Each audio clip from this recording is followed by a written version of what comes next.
Seiring dengan perkembangan teknologi dan minat masyarakat yang semakin besar dalam bidang industri kecantikan rambut dan makeup, kami meluncurkan program belajar dengan sistem hybrid, yaitu suatu program di mana peserta mendapatkan pengajaran dengan metode Rudi Hadiswarno secara online dan dapat melakukan praktek bersama mitra kami yang sudah tim hybrid ini dapat memudahkan para peserta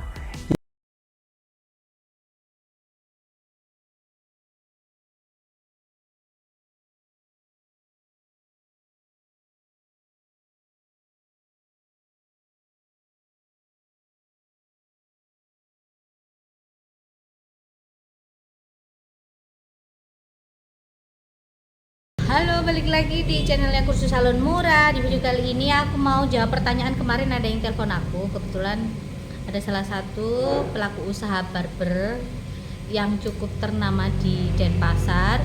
Dia telepon aku dan dia ada tanya sama aku karena dia juga baru merambah usahanya di bidang salon. Biasanya kan dia cuma barber aja, dan kebetulan juga ada salah satu keponakannya dikursusin di tempat aku.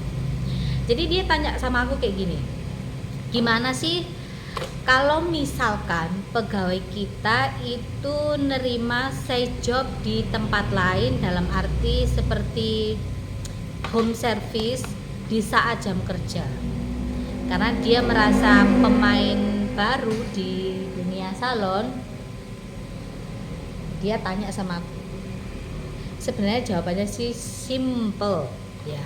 Kalau kalian pernah mengalami ini ya, usahakan jangan sampai terjadi lagi. Kenapa?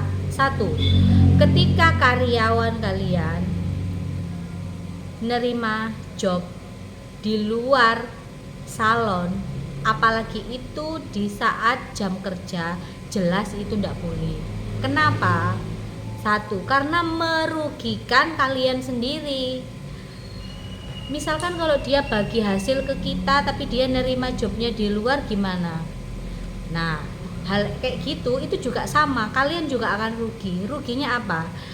Secara tidak langsung dia ini mencuri start kamu, meskipun katakanlah dia ini dapat jobnya bukan dari customer kamu, misalkan dia dapatnya dari tempat lain, dalam arti mungkin database dari tempat salon dia kerja dulu, atau temannya atau koleganya yang lain, tetap itu tidak boleh. Kenapa? Satu, dia nggak akan menghargai kamu. Yang kedua, mau bagi hasilnya seberapa? Katakanlah dia mau bagi hasil 50-50, tapi dia membawa peralatan dan bahan-bahan kamu, katakanlah ya, tetap kalian rugi. Karena kalau urusan duit itu tidak ada orang yang jujur, mau saudara, mau keponakan, mau teman sekalipun, bahkan pasangan kalian sekalipun, kalau urusan duit itu pasti ada melencengnya, meskipun hanya kadar sedikit atau banyak. Ketika dia membawa peralatan-peralatan kamu, katakanlah, resiko itu ada di kamu. Kalian saat itu nggak pernah tahu, entah itu peralatan yang dibawa itu jatuh atau ditukar dengan barang yang lain, kita nggak pernah tahu. Karena isi hati pikiran orang kita nggak pernah ngerti. Jadi lebih baik saranku jangan. Ya. Gimana kalau dia nerima sejobnya saat dia libur, itu beda cerita. Itu haknya dia karena saat itu dia jam libur. Tapi kalau saat jam kerja dia mengerjakan customer di luar tempat kerjanya, dalam arti di luar salon kalian, otomatis dia itu salah. Bagi hasil sekalipun salah. Hal-hal kayak gitu itu memicu yang namanya nanti akan menyepelekan kamu. Menyepelekannya dalam hal apa? Dalam hal waktu dan segala-galanya. Kenapa aku bisa bilang seperti itu? Karena gini, oke, hari ini dia nerima sejep dan kalian ini memaklumi. Nanti itu akan menjadi satu alasan lagi. Mungkin entah dia itu pacaran atau bagaimana, tapi alasannya lain. Zaman sekarang nyari orang jujur itu susah. Ya. Terus lagi, ketika dia membagi hasil dengan kamu, dia akan menjadi kontrol buat dirimu. Nah, hal-hal kayak gini tuh nggak boleh. Lebih baik kalian mengontrol diri kalian dan pegawai kalian daripada kalian yang dikontrol. Ibarat kata tuh seolah-olah kalian ini tidak bisa kerja, hanya tergantung dengan dia. Sifat-sifat kayak gini tuh tidak boleh. Kalian harus lebih mendominan. Karena apa? Kalian yang punya tempat. Soalnya sering banget kejadian seperti itu. 1 kali 2 kali diokei, nanti dia akan begitu lagi. Nanti yang rugi itu kalian. Katakanlah kalian bukan rugi secara finansial, tapi secara hati. Karena rugi secara hati itu lebih mahal daripada rugi secara keuangan. Itu kalau menurut saya. Jadi usahakan Bang Doni nggak usah dan jangan mengizinkan karyawan kamu menerima say job di luar jam libur. Jangan menganggap, istilah kasarnya tuh nanti jatuhnya kamu akan jadi butuh-butuhan aja. Jadi butuh-butuhan toh, terus akhirnya yang dirugikan ya kita sendiri. Kedepannya itu ketika dia katakanlah izin, terus salon kalian tiba-tiba rame, nggak ada yang bantuin, itu juga kalian sudah rugi. Rugi secara finansial, secara perasaan juga. Karena beberapa orang itu tidak mengerti hal-hal seperti itu. Karena mereka pikirnya ya kadang kerja itu seenaknya sendiri. Dan buat para pegawai di luar sana, kalian mau kerja dimanapun ya, hindari hal-hal seperti itu. Karena apa? Kita nggak pernah tahu kapan kita ini butuh sama orang yang pernah kita gituin. Kita nggak pernah tahu. Mungkin suatu saat ketika kalian ini di posisi down, kalian cari pekerjaan, hanya orang itu yang bisa bantu kamu, kita juga nggak pernah tahu. Makanya sebisa mungkin ketika kita kerja dimanapun, usahakan jangan pernah melakukan hal-hal begitu. Kenapa aku bisa bilang begitu? Karena aku dulu pernah punya pegawai, dia suka banget yang namanya home service, home service elas ke customer. Jadi customerku semuanya itu ditawarin elas sama dia dengan harga yang lebih murah. Dan kebetulan kalau material elas itu saya bilang kan harganya juga tidak terlalu tinggi. Jadi dia ngambil ini misalkan 1 kotak nih ya, kan ada beberapa baris, mungkin 10 barisan. Dia ngambil 1-2 baris dengan berbagai ukuran. Terus dia home service ke tempat customer, dia dapat database-nya dari sini, ngerjain di rumahnya dengan harga yang relatif lebih murah, 50% dari hargaku. Nah, orang-orang seperti ini kan sangat merugikan sekali. Awalnya juga aku nggak pernah ngeh kalau dia ini home service. Setelah aku pelajari, kok hari ini dia off-nya tuh banyak banget alasan. Yang pulang kampung, entah itu ibunya sakit, entah itu saudaranya sakit, pokoknya itu nggak jauh-jauh dari sakit. Yang dipikir alasan tuh kayak gitu. Suatu ketika dia ini mau izin aku untuk 2 hari kalau nggak salah. Nah saat itu kan aku lagi sibuk-sibuknya dengan usahaku yang lain. Otomatis kan aku ini sudah mulai curiga gitu loh. Nah awal-awal aku biasa tak diemin aja, aku biarin, aku kasih dia libur 2 hari. Aku kasih libur dia 2 hari. Aku ada suruh salah satu orang kepercayaanku, dan maksudku pegawai-pegawai itu nggak pernah tahu kalau dia ini bekerja dengan aku di belakang layar. Suatu saat ini aku suruh buntutin dia, aku kasih plat nomornya, aku kasih motornya, ciri-ciri orangnya, dibuntutin dari belakang. Aku buntutin bukan karena kurang kerjaan atau bagaimana, cuman saya ini penasaran aja gitu loh. Penasaranku itu kedetek saat aku mau pasang elas customerku. Dari pembukuan itu kan aku sudah tahu siapa yang elas. Maksudnya ada berapa orang elas, treatment apa aja dalam 1 minggu, dalam 1 bulan. Aku bisa kalkulasi berapa bahan yang aku keluarkan, di stok ada berapa. Kok ini banyak yang berkurang, sedangkan stok banyak yang kurang. Dan material buluku itu ada beberapa yang kececeran. Salah satu pegawaiku saat itu masih pegawaiku ada 3. Aku tes kamu ada pasang nggak ke orang di luar, maksudnya di luar dia ini ngerjain customer, maksudnya dia untuk masang dirinya sendiri. Dan kedua pegawaiku itu pada nggak suka, pada nggak demen masang eyelash, nggak ada nih. Nah, aku ada nemu eyelash 1 lembaran ini di kamar mandi. Nah, rata-rata pegawaiku naruh jaketnya itu di kamar mandi.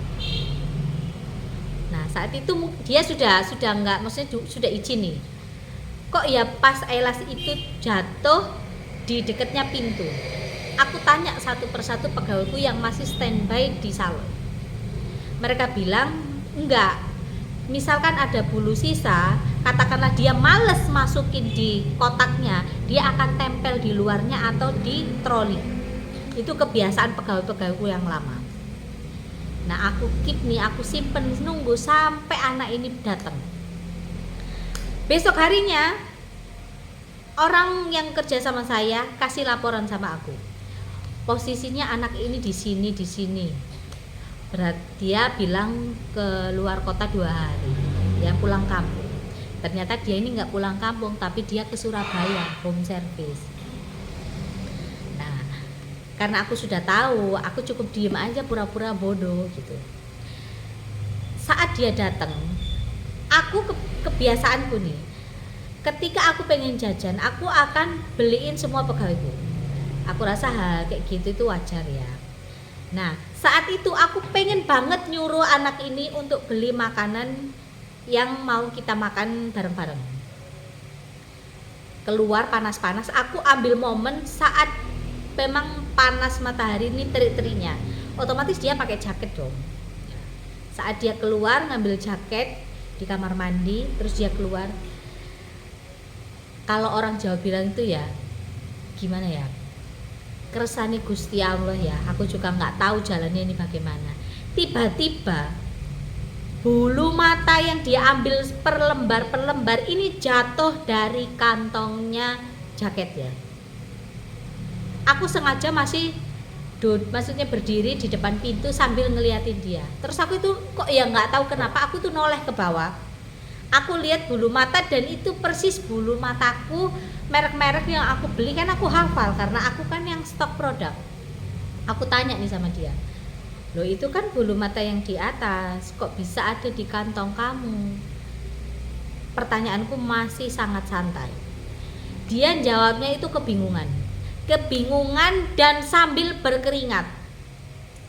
Secara aku mahasiswa psikologi juga ya, ciri-ciri orang kayak begini tuh ciri-ciri orang yang salah tapi bingung mau cari alasan. Suruhlah dia masuk.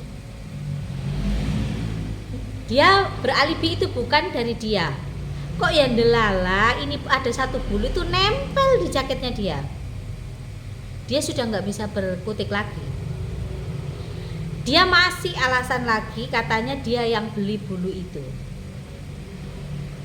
Karena itu bulu tulisannya mereknya China ya, dia kan nggak ngerti bahasanya itu apa, pelafalannya itu apa, dia kan nggak ngerti. Nah, kutes lah dia, memangnya yang kamu beli itu merek apa? Dia ngotot, katanya dia ini pesen di online ya, pesen di online, terus dia sudah pakai merek bulu itu sudah lama. Sedangkan dia kerja sama aku saat itu masih 2 bulanan.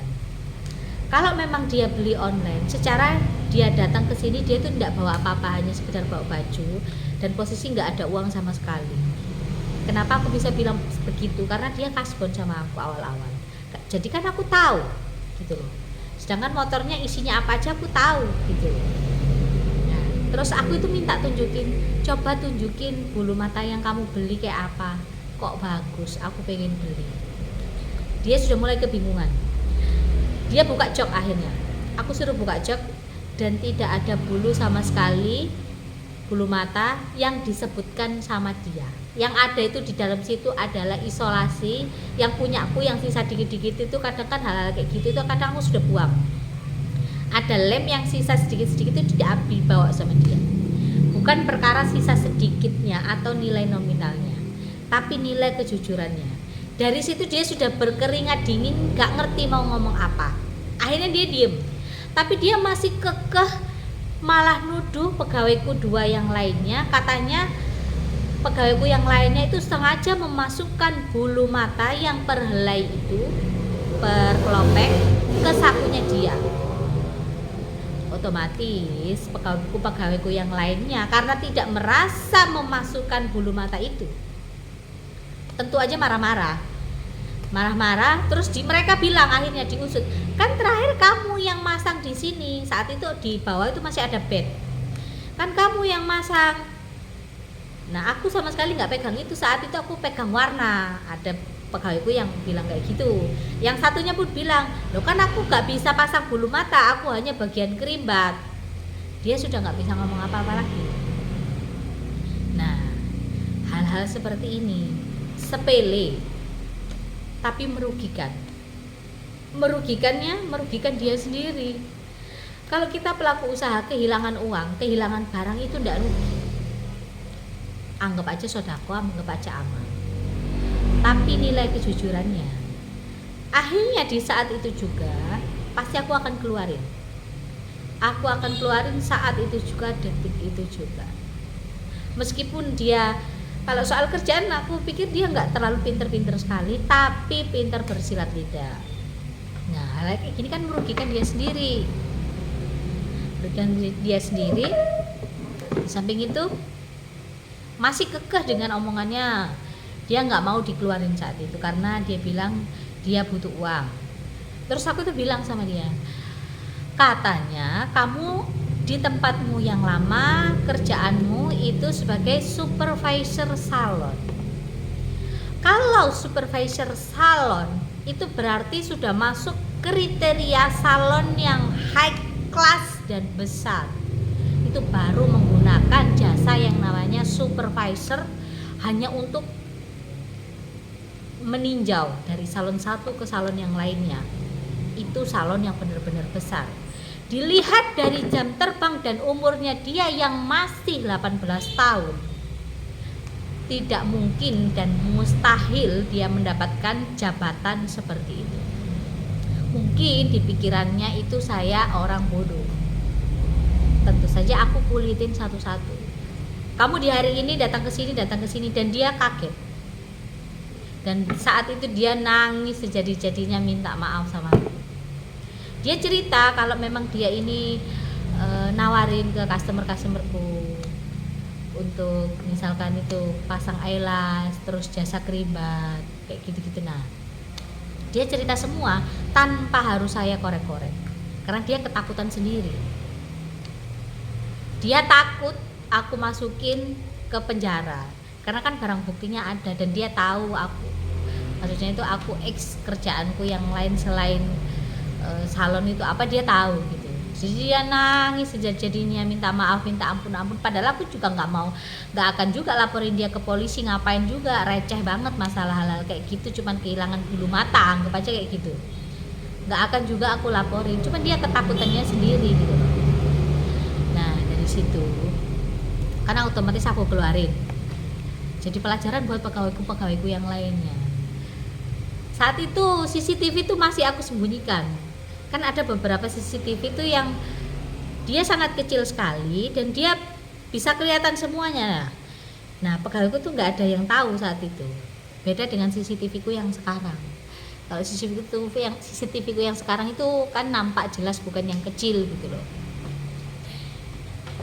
Nah, hal-hal seperti ini itu sangat merugikan sekali, merugikan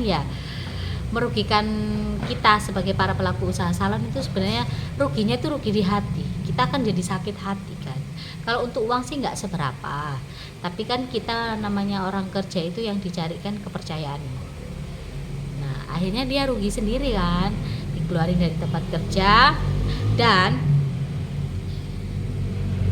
dia ini kayaknya setelah ku keluarin dari tempat, ada beberapa bulan gitu dia tuh nge-DM aku di Instagram. Dia sorry banget. Dia bilang sejak kejadian itu dia ini sering apes, dia ngomong sama aku sering apes, dia minta maaf, tolong kerelaannya maafin dia. Terus aku bilang sama dia, ya sudahlah, kalau yang sudah kejadian yang kejadian, yang penting kamu jangan kayak gitu lagi. Karena apa? Kita nggak pernah tahu isi hati orang itu gimana, sakit hati orang itu bagaimana, kita nggak pernah tahu apa yang dia aduin sama yang di atas. Nah makanya kayak gitu tuh rancu banget. Soalnya aku seumur-umur selama aku usaha salon, aku ngeluarin pegawai itu cuma 2, dan semuanya rata-rata 2 ini nyuri gitu loh. Seperti yang kayak jam salon saat dia nerima home service itu benar-benar salah. Nah ini juga jadi pelajaran buat kalian para pelaku usaha salon, sama kalian misalkan kalian ini kerja sama orang, kalian jangan pernah khawatir, setiap orang itu karakternya itu beda-beda. Jangan kalian sama ratakan bos yang satu dengan bos yang lainnya. Ada bos itu yang cerewet banget tapi dia eloman banget, dia memanusiakan manusia, ono model kayak gitu. Ada yang walus, gak pernah ditegur kamu bahkan kerja bangga, ada model kayak begitu, tapi pelitnya setengah mati. Ada orang yang perfect banget, harus bersih, harus ini, harus itu, dia royal, dia mengerti kebutuhan kamu, dia mengerti segala sesuatu. Misalkan kamu sambat apapun, dia akan dengan senang hati bantu. Ada orang kayak gitu. Orang yang medit banget tapi dia nggak terlalu ngurusin kerjaan kamu, ada. Nah kalau aku juga pernah kerja ikut orang. Aku lebih seneng kerja sama orang sih cerewet banget, yang bilang aku ini. Ketika saya salah, saya dikasih tahu. Saya lebih suka orang kayak begitu, tapi dia mengerti akan kita. Aku lebih enjoy kerja dengan orang seperti itu daripada kerja sama orang yang diem terus gak ngerti apa yang kita mau, terserah mau apa, kita nggak pernah ditegur. Jadi kita tuh nggak ada kontrol untuk diri kita sendiri. Kalau saya seperti itu. Jadi sebisa mungkin jangan pernah melakukan hal-hal curang sama bos kalian, karena kalian nggak pernah tahu nanti di baliknya itu kalian apesnya apa, kita nggak pernah tahu. Dan asal usulnya orang itu juga kita nggak pernah tahu. Ada orang hanya sekedar melihatnya, oh dia punya ini, tapi nggak tahu riwayatnya yang di belakang itu bagaimana. Entah itu koneksinya banyak, riwayatnya dia ini mungkin orang berpengaruh atau apa, kita nggak pernah ngerti. Jadi sebisa mungkin jangan melakukan hal-hal yang merugikan orang lain, supaya kedepannya kita itu tidak dirugikan. Pembelajaran, saat kita merugikan waktu orang lain, next nanti di kemudian hari kita dirugikan yang lebih daripada itu, kita juga nggak pernah tahu. Jadi pengalaman-pengalaman kayak gini aku share buat kalian, supaya ketika kalian punya usaha salon kalian lebih waspada. Waspada bukan untuk yang gimana-gimana, untuk kontrol hati kalian, karena sakit hatinya orang itu nggak bisa dikontrol. Lebih baik kita dicubit nih, sejam 2 jam sudah selesai.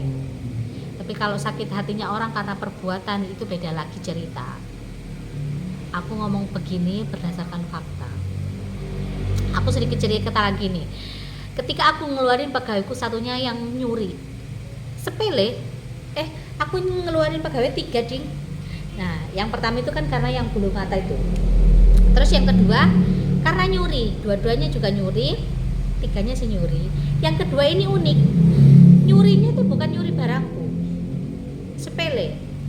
Nyurinya ini nyuri celana jeans pegawaiku. Ya, aku dulu sebelum buka di sini, aku buka di Surabaya Pusat, ada salah satu capsterku itu yang sangat aku percaya.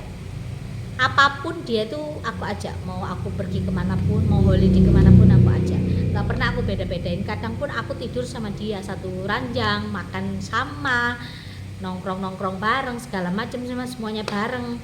Ketika saya membeli pakaian, orang yang kepercayaan ini pasti aku akan belikan sesuai dengan apa yang saya pakai. Katakanlah saya merek A, dia juga merek A. Saya tahu dong barang yang saya beliin mana yang enggak.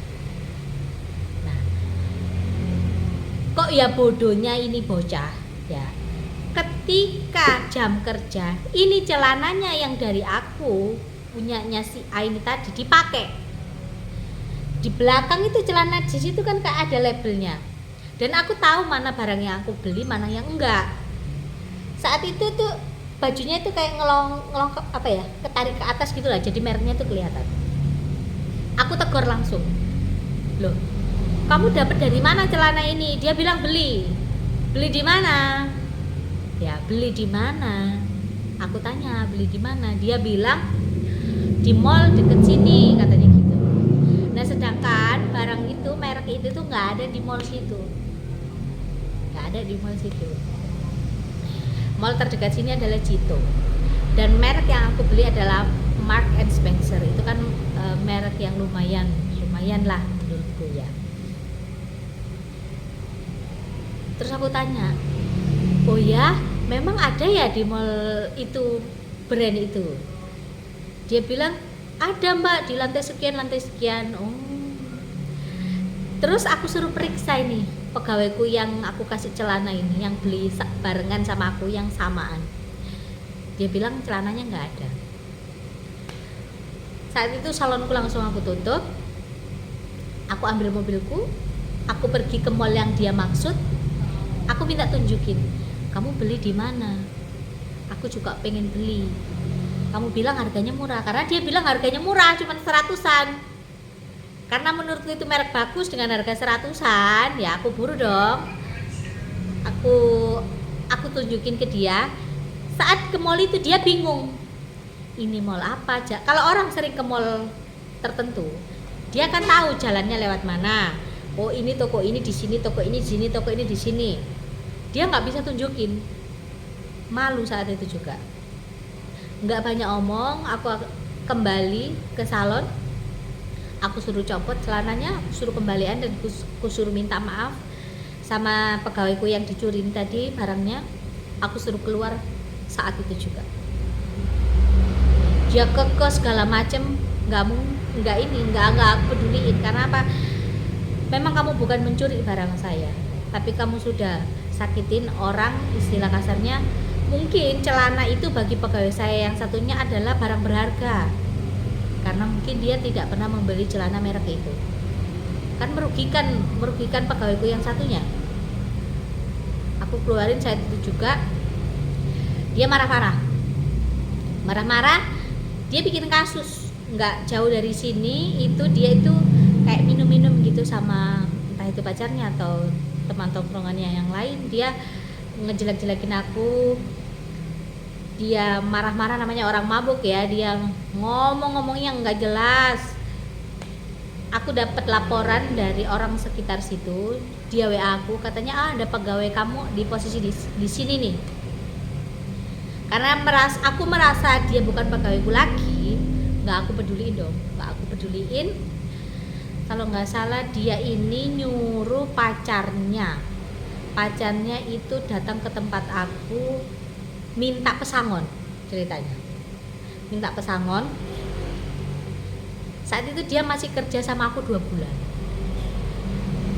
Bagaimana ceritanya kerja 2 bulan minta pesangon, sedangkan dia kerja sama aku tidak ada surat perjanjian.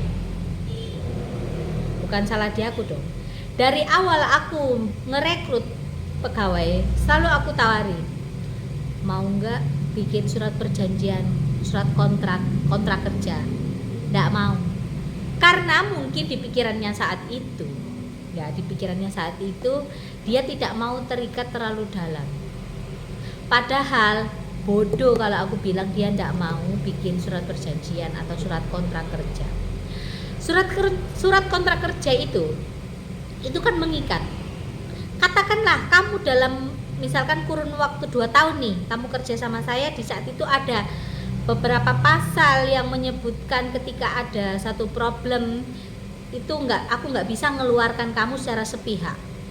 Itu saya salah karena ada surat perjanjian, surat kontraknya. Tapi ini nggak ada. Saya menang di situ. Orang saya sarjana hukum, gimana pun bahasa hukum saya akan lebih mengerti daripada kamu, istilah kasarnya gitu. Sudah ku tawari dari awal, tapi dia tidak mau. Nah otomatis kan yang rugi dia sendiri. Ketika dia keluar dia nggak dapet apa-apa, kecuali aku ini welas aku ini kasihan sama dia, aku akan kasih sesuatu. Nah kerja 2 bulan mau minta sesuatu kan ya aneh. Kecuali kamu ini bekerja ada surat kontraknya, atau kamu kerja di salon-salon tertentu yang salon-salon high class, itu mungkin itu pun kadang kamu keluar nggak dapat apa-apa. Ini aku ngomong apa adanya aja ya, karena beberapa temen-temenku yang punya salon yang kelas-kelas atas itu ya sudah keluar ya dia akan dapat gaji terakhirnya ya sudah selesai. Apalagi posisi misalkan terjadinya resesi ekonomi ataupun adanya problem ekonomi global, itu sangat berpengaruh. Hal-hal kayak gitu sama gajiannya pegawai itu pengaruh loh. Dia menuntut aku seperti itu, kerja 2 bulan minta pesangon. Ya jelas nggak dapet, karena aku ngomong berdasarkan fakta.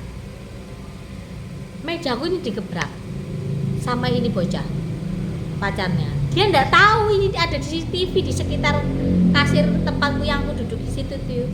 Ada CCTV kecil banget yang aku sembunyi. Aku kan tahu mana pemakai, mana yang enggak. Ya, pemakai dalam arti pemakai sabu, aku tahu mana ciri-cirinya. Enggak banyak omong. Enggak banyak omong. Aku tuh langsung ambil HP-ku. Aku rekam apa dia yang bicara, apa aku rekam di HP-ku. Terus aku telepon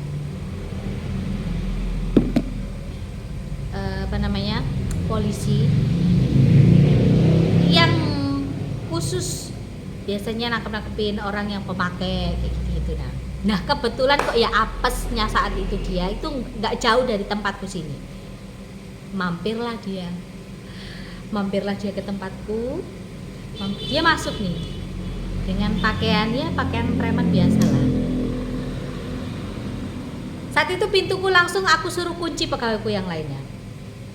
Otomatis anak ini juga bingung, kok tiba-tiba dikunci gitu. Dia masih marah-marah kekeh dengan minta uang.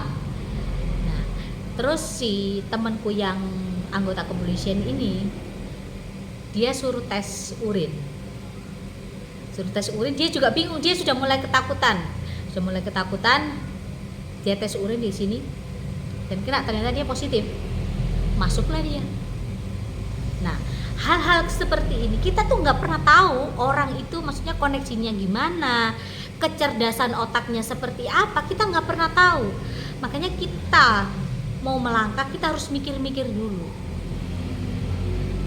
Kalau saya ini mengeluarkan maksudnya pegawaiku yang mencuri ini tadi itu secara tiba-tiba dan tidak ada kasusnya, itu saya salah. Ini ada kasusnya, ada barang buktinya.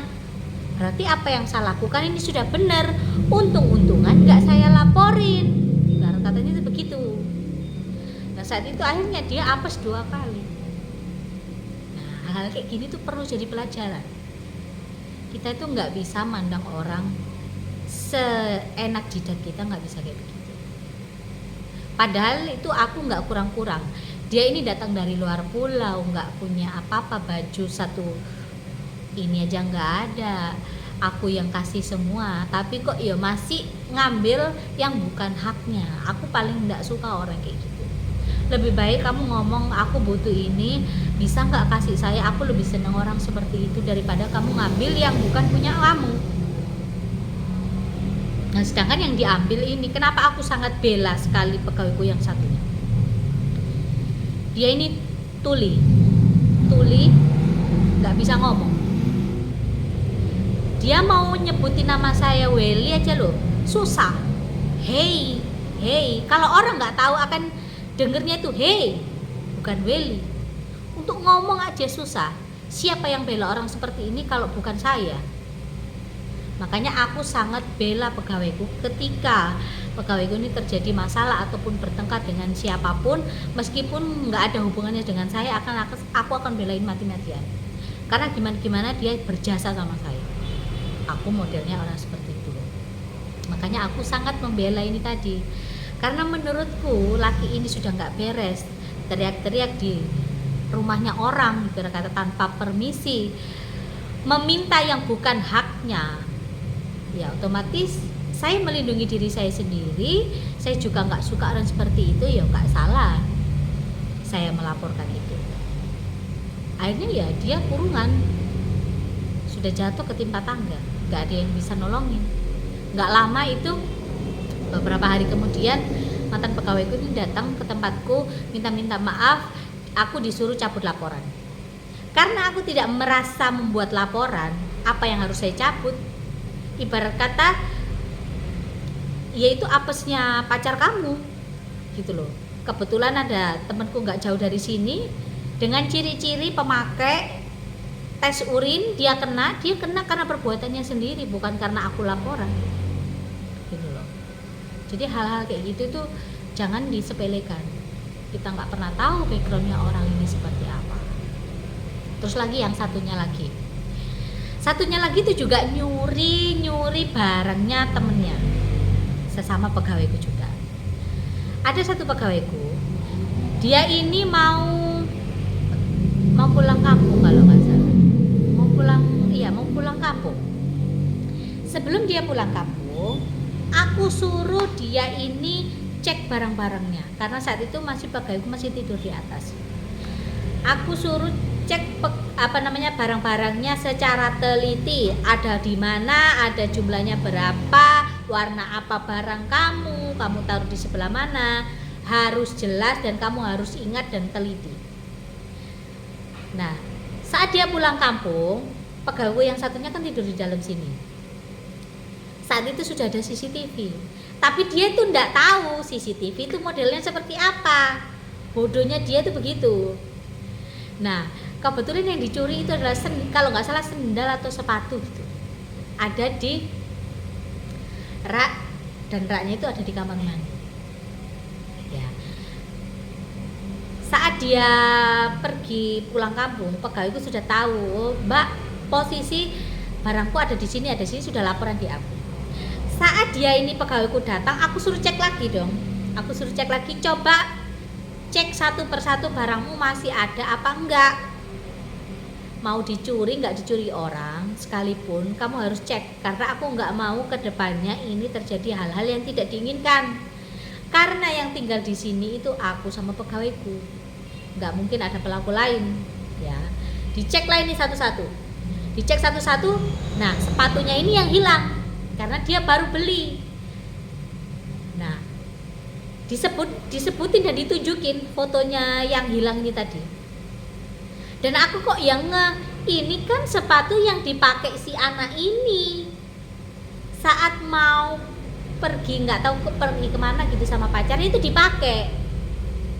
Karena aku tahu ya, aku tegur loh, ini bukannya dipakai sama si ini kemarin, bukan punyanya dia kah? Dia bilang enggak Mbak, ini aku beli di Shopee, ini sepatunya ini harganya sekian, ini mau aku pakai untuk lebaran kalau nggak salah dia bilang. Aku panggil lah ini, nggak ngaku, katanya itu punyanya dia dan dia nggak nyuri. Terus aku ngomong sama dia, di dalam salonku ini cuman ada kamu sama aku, nggak mungkin ada orang lain yang ngambil selain antara kamu sama aku. Kalau aku nggak mungkin, secara ukuran kakiku lebih kecil daripada si ini. Masih ngeyel. Terus dia bilang mungkin hilang secara gaib, dia bilang begitu. Ya aneh, katakanlah dia ambil genderuwo, masa iya genderuwo pakai sepatu? Buat apa? Dia ambil demit, buat apa sepatunya? Terus aku buka CCTV ku.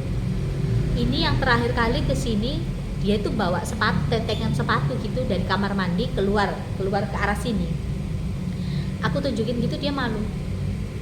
Terus aku kasih tahu sama dia, kapan hari kamu aku kasihin, aku ada beli celana dalam kalau nggak salah, nggak muat dan aku nggak suka modelnya, aku kasihin dia itu 1 lusin. Aku suruh bagi sama temennya, nggak dibagi. Itu aku masih diem loh. Aku ngomong sama dia, kamu aku kasih ini itu banyak baju-bajuku yang aku kasih kamu masih baru-baru. Kalau aku suruh kamu bagi dengan dia, kamu nggak bagi.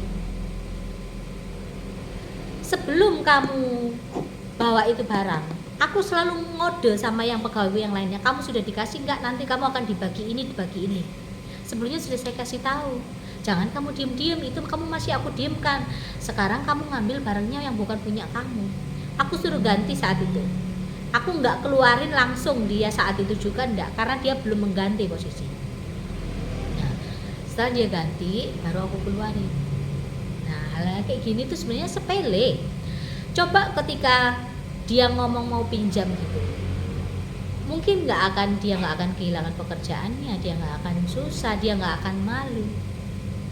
Saat itu dia minta ampun, dia nggak mau dilaporin polisi dan sebagainya.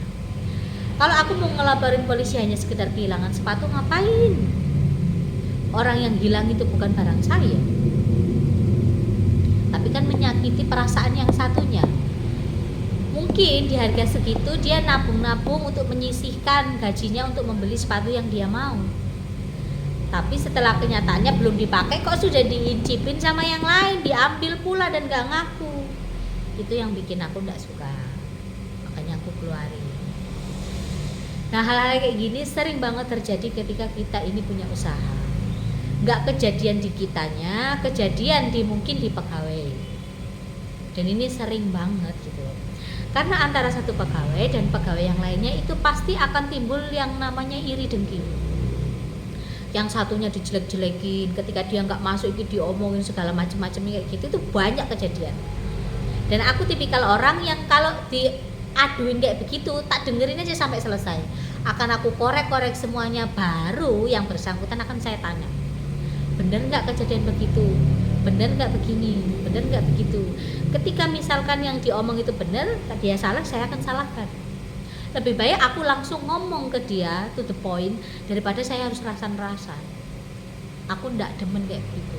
Lebih baik kamu ngomong di depan, jadi supaya kamu tahu salahnya di mana, ini kurangmu di mana. Lebih baik kamu harus selesaikan dan lain-lain supaya tidak ada timbul yang namanya omong-omongan nggak enak. Karena pada dasarnya hal-hal rasan-rasan menjatuhkan orang lain itu terjadi bukan hanya milik yang kaya dengan yang kaya, tapi yang profesi dengan yang seprofesi juga sering kejadian. Pegawai sama pegawai itu juga sering kejadian. Nah, hal-hal kayak gini tuh rancu, jangan sampai kita itu kemakan. Karena ada yang ini mau menjatuhkan ini, ngomongin ini itu supaya nanti ini di-kick. Ada yang kayak gitu. Karena aku sudah berkecimpung lama, makanya aku share, aku bagi ke kalian, jangan mudah percaya. Diselidiki dulu. Gampang aja kalau kita mau lihat karakternya orang, kan memang kita harus kumpul dulu. Kita harus setiap hari itu kumpul, makan bareng. Maksudnya kita akan tahu karakternya anak ini tuh seperti ini tuh seperti itu, kalian akan tahu sendiri. Kalau kalian nggak kumpul beberapa bulan dengan orang itu, kalian juga nggak akan tahu. Kalian misalkan dapat pegawai yang pulang pergi, kalian nggak akan tahu karakternya. Harus tinggal dulu satu atap, ya, setiap hari ketemu, baru kalian akan mengerti. Itu pengalaman-pengalaman yang menurutku berguna dan aku share buat kalian supaya kedepannya kalian lebih waspada, lebih pakai kepala dingin, jangan terlalu pakai emosi dan lain sebagainya. Soalnya sedikit aja kita salah melangkah sudah berantakan semua. Ya itu aja yang mau aku bagi sama kalian. Durasinya juga udah hampir 1 jam ini aku ngoceh-ngoceh.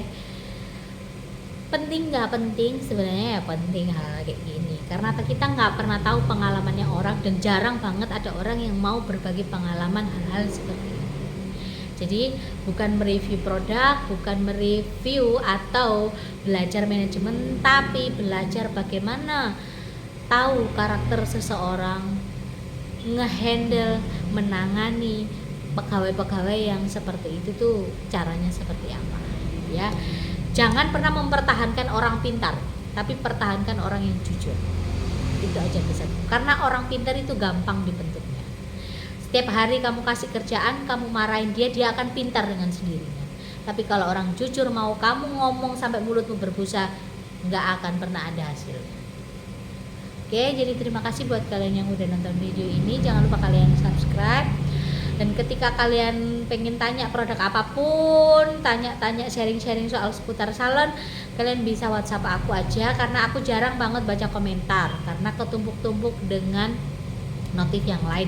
Karena aku pecinta lihat film-film di YouTube, jadi kadang suka ketimpa kayak gitu. Jadi Jangan lupa kalian mau tanya apa aja, kalian bisa WhatsApp aku atau bisa telepon aku. Yang penting saat jam kerja, jangan saat jam saya tidur. Jelas aku nggak ngangkat karena sering kejadian saat jam saya ini tidur. Di 0822 33 668636. Oke, terima kasih buat kalian yang udah nonton.